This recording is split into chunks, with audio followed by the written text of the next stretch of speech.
मैं आपको एक कहानी सुनाती हूँ, बताइए आपको इससे क्या शिक्षा मिलती है। एक घनघोर जंगल था, उसमें सभी प्रकार के जानवर रहते थे। सब राजा से बहुत दुखी थे।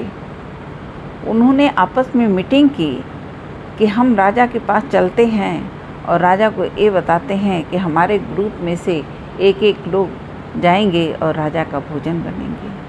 सब जानवर मिलकर राजा के पास गए और राजा बोले, महाराज की जय हो। तो महाराज जी आए और बोले, बताइए क्या बात है। तो कह रहे, महाराज हमारे ग्रुप में से एक एक लोग जाएंगे और आपका भोजन बनेंगे। महाराज ने बोला कि ये तो बहुत अच्छी बात है, अब हमें भोजन खोजने की ज़रूरत नहीं है। तो एक एक करके महाराज का भोजन सब लोग बने। इसके बाद आई खरगोश की बारी। खरगोश की बारी आई तो खरगोश महाराज एक तो छोटे से और दूसरे फुदकते फुदकते सोचे कि थोड़ा लेट चलता हूँ और राजा को परेशान करता हूँ। तो अब इधर राजा बहुत भूख से बहुत परेशान थे, बहुत व्याकुल हो रहे थे, तड़प रहे थे। जब वो लेट में आए खरगोश जी तो बोले कि तुम इतने छोटे हो और दूसरे लेट में आए। तो कह रहे हैं कि क्या करें महाराज, आपके जैसा ही एक शेर हमें रास्ते में मिला और उसने मेरा रास्ता रोक लिया। अब मैं उससे बचा के तो किसी तरह से आपके पास आया हूँ। कह रहे, अच्छा उसकी इतनी हिम्मत, हमारे इलाके में वो घुस आया। कह रहे, हाँ महाराज देखिए उसकी इतनी हिम्मत, आपके इलाके में घुस आया। तो कह रहे, चलो दिखाओ। तो कह रहे, चलिए महाराज। तो वो लेकर गया कुएं के पास लेकर गया। तो कह रहा है, देखिए महाराज इसी कुएं में है।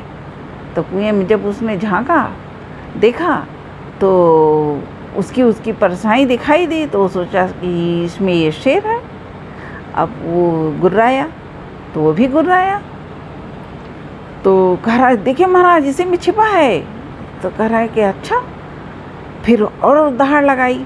फिर क्या कहते हैं, बहुत इतना ज़ोर से छलांग लगा दी उसमें। जब छलांग लगा दी कुएं में गिर गया और मर गया। इधर खरगोश बहुत खुश हुआ, मैं तो बच गया, मेरी जान बच गई। अब कूदते फांदते पहुंचा सभी जानवरों के पास। कह रहे हैं, अरे तुम कैसे बच गए भाई, आज तो तुम्हारी बारी थी। कह, मैंने शेर को मार डाला, मैंने राजा को मार डाला। तो कह रहे हैं कि अरे एक तो तुम इतने छोटे और राजा को कैसे मार दोगे।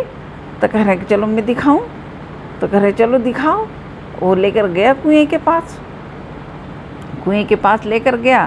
तो राजा देखे सब जानवर, तो राजा उस कुएं में मरा पड़ा था। तो सभी जानवरों में खुशी की लहर दौड़ गई और कहे कि चलो अब शांति हुई। तो इससे हमको ये शिक्षा मिलती है कि कभी मुसीबत में, परेशानी में हिम्मत से काम लेना चाहिए, कभी हार नहीं मानना चाहिए।